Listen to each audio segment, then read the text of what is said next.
Senate House and Democratic lawmakers, I should say, are talking about basically investigating President Trump's pardons and commutations. And these are driven by, quote, pay-to-play dynamics. Right now, I want to bring in CBS News investigative reporter Gabe Kaminsky, who is following the story for us. And Gabe, thank you for your time today. Can you tell us what you know so far about this investigation? Yeah, as we reported at CBS News today exclusively, Senate Democrats as well as Democratic House members have launched an investigation into President Trump's pardons and commutations for more than a dozen individuals during his second term.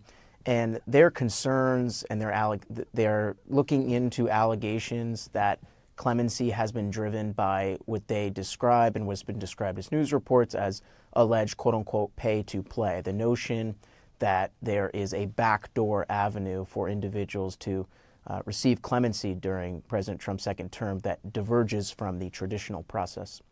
So we know that President Trump's pardons, it happened for a bit. There were several people, even those people who stormed the Capitol, they were pardoned as well. Are those out of the ordinary? And what is the basis when it comes to this investigation?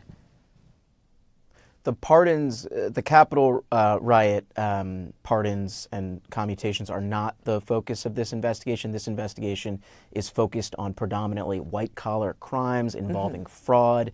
An example would be the pardon of cryptocurrency billionaire Changpao Zhao, the Binance founder who was convicted for money laundering, who received a pardon. Now, what Democrats are investigating is someone like Zhao received pardons in what they determine and was been reported as more untraditional avenues. Pardons are typically run out of the Department of Justice and its pardon office. CBS News has previously spoken with the former pardon attorney Liz Oyer, who has described how during President Trump's second term, her understanding after President Trump was inaugurated is that pardons have actually been run not necessarily out of the DOJ's pardon office, but either out of the White House, or there have been more unconventional avenues for people to receive clemency, such as contacting lawyers, or rather lobbyists or influencers who can reach President Trump directly. Gabe, I'm kind of curious about what the outcome of this will be. I mean, we know House Democrats and even Senate Democrats, they've tried a lot of ways to go after the president. That just hasn't come down to anything. They don't have that much power right now. So what could be the outcome here?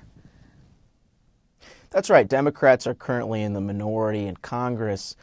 That said, odds are looking good for Democrats to perhaps win the House in the 2026 midterms, or at least one of their chambers. Now, if they do, take control of one of the House or the Senate in next Congress, our sources CBS spoke to, they said that they would believe that this investigation would be, among the priorities of Democrats, perhaps on the House Oversight Committee, or even the House Judiciary Committee, which has jurisdiction over the Department of Justice and its clemency.